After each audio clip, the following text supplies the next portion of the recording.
Hello and welcome to Mrs.Baytieh's Classroom. Today I'm going to introduce to you my virtual classroom and the website that I created to talk a little bit about myself, my portfolio, and my virtual classroom. What does it have? What's the content? And I'm going also to present to you a lesson that I chose about cyber safety. I'm going to present a little bit student resources, the field trips, and a French class that I created also for my students to learn and make them read and write in French.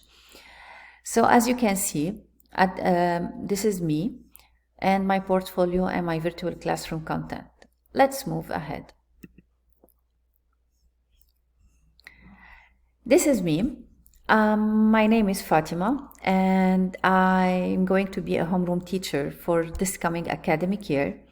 I have more than 10 years of teaching experiences. I worked in many schools abroad in the Kingdom of Saudi Arabia, in United Arab Emirates, in Lebanon, and finally in Canada. I'm a trilingual person. I speak French, English, and Arabic, so I will hope I can help you in these three languages, and especially for our newcomers who are coming from Yemen and Syria. I hope to help you. I graduated with a bachelor degree in social sciences, and I chose to teach because teaching for me is a passion. I love teaching. It's not only a career. I don't look at it only as a way to cover my bills or to have a decent life, but also it's a passion, it's a love. I like to help my students, my learners, to grow and to be educated, to become empowered learner, to become responsible digital citizens. For me, helping these students shape their characters, look forward to grow in a healthy academic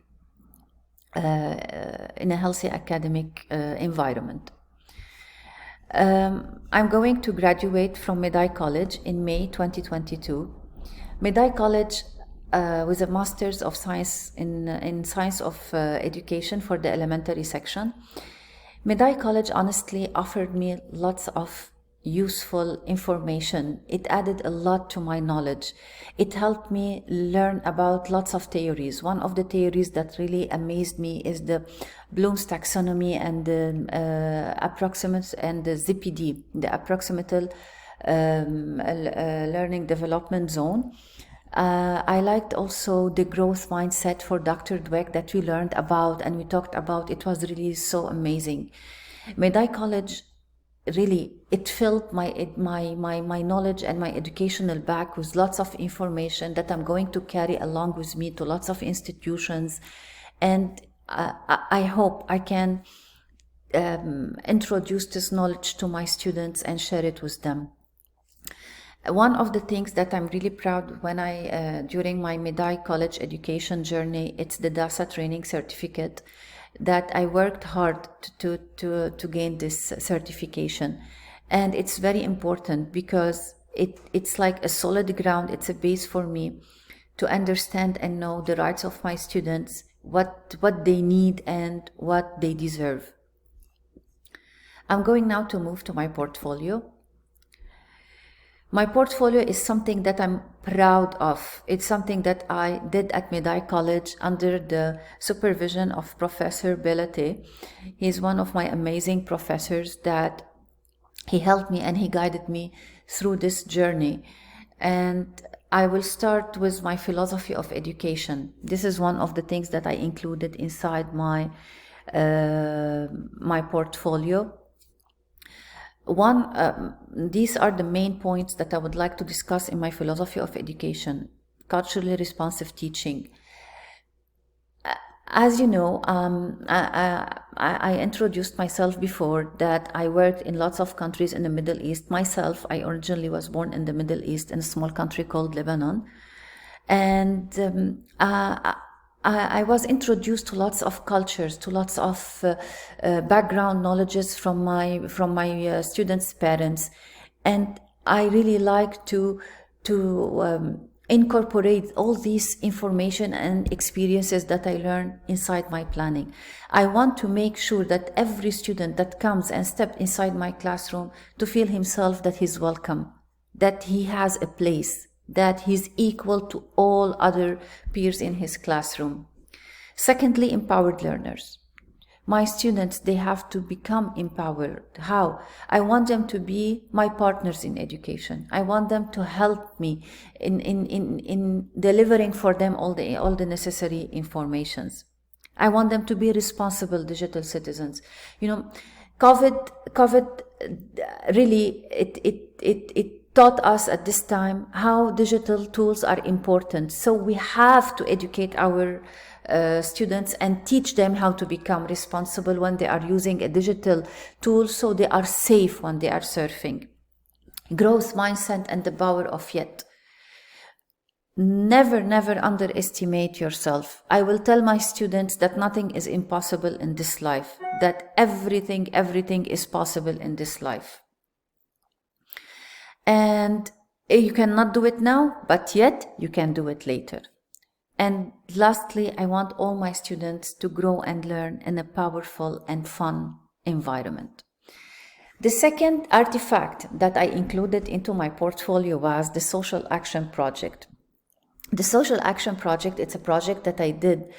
It's a project that was distributed over 5 lessons plans for Baytieh College, and I worked on a subject about giving. I will go back to the pandemic that we went through and we are still living, unfortunately. I want my students to learn that life is not only taking, but we have to give. So I did a literacy project where I included lots of reading about the giving, and quotes about how it's happy to give. And simply, I taught them that sharing is caring, and we cannot close our doors and live by ourselves. We have to help our community. We have to help everyone living with us on this earth, because it's the only place that we have. So let's make it a better place to all of us. My second artifact, it's the culturally relevant lesson plan. I will not talk a lot about it because I already explained how it is important to respect all the cultures and background in each lesson I'm going to teach. The country case study and the education in France. This is one of the projects I'm proud of. It's a project that I did it with one of my colleagues. And we worked and we did research on how the educational system is working in France. And it was really amazing that it adds up lots of information that we are going to use in our Canadian schools. The Pecha Kucha. I did a Pecha Kucha. Maybe it's for you something that's new because it wasn't new to me. I was introduced to it into one of my courses. Simply the Pecha Kucha, it's a presentation that it will be done only in 2 minutes. And it has like 20 slides, and you can choose to extend the time from 2 to 6 minutes, but not more than 20 slides. Each should be 2 minutes, and you can deliver the information that you want. It's created by someone who said that he realized that when they go to a presentation, people, they like to talk. And you can't stay in our busy days now and busy schedule like 2, 3 or 4 hours just listening to presentations. We have to work in a way to deliver the information in a minimum time and a quality time. The cyber safety digital citizenship, I will talk about it later because this is one of the things that I'm going to present. And I'm going to talk about my math learning segment. I did also a math learning segment about fractions and even shares. And lastly, I talked about an IEP artifact about IEP analysis and how it's important to modify and to accommodate our students who needs who has disabilities and need help. I'm going now to move to my cyber safety lesson, and I'm going to talk a little bit about it. So the cyber safety lesson that I'm going to talk about it, here it is. As you can see, it's a presentation that talks about what is cyber safety. I included how it's important to talk about cyber safety.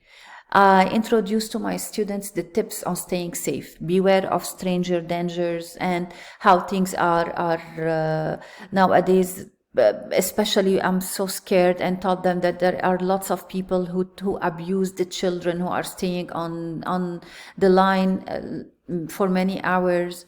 How to maintain adult supervision, yeah, by creating firewalls, and by letting the parents to know and the teachers to know what the students are surfing and looking at. Privacy oriented, how we have never to share our informations.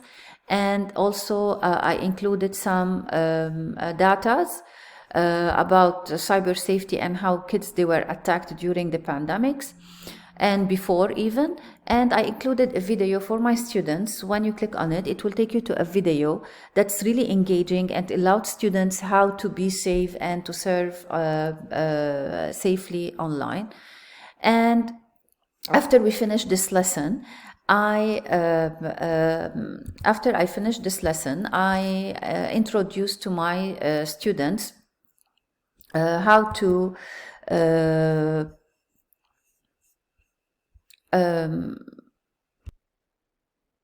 okay, so I will go back now to my student resources after we talked a lot about my students' resources. So I included some tips for my students, how to have reading strategies, the fluency and the wordless books, and then the field trips. Okay, so we went to a museum. It's all included in my virtual classroom. It's the Metropolitan Museum of Art. As you can see, there are lots of activities, and the time machine, it's really very nice, some videos, and here the menu, it will take you to whatever you like.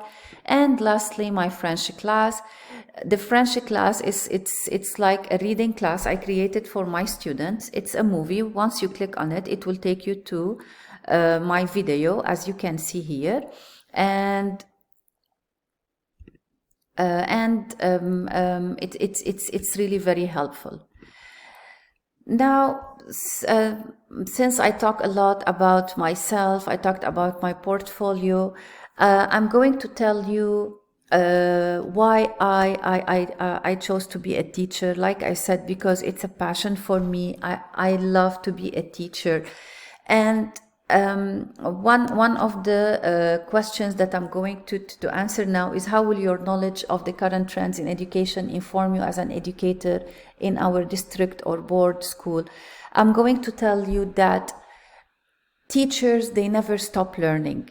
So all the new informations that I packed inside my backpack and through my journey at Midai, I'm going to move all this information, and I'm going to help my students and my colleagues and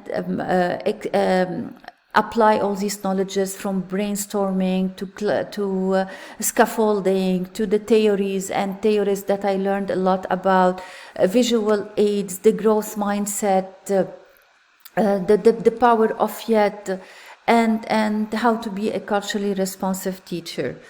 And also I want to say that everything I learned and I trained and I trained about, it's going to help me. It's going to be a great asset for me through my educational journey.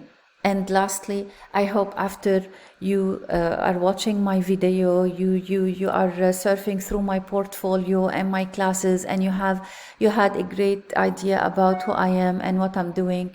I hope that this is going to be a proof that I really deserve, and I should be an applicant who deserves to work in your respectful institution. Thank you so much, and I wish that I'm going to receive a positive feedback and an email or a phone call telling me that, congratulations, Fatima, you've been hired in our school. Have a great day.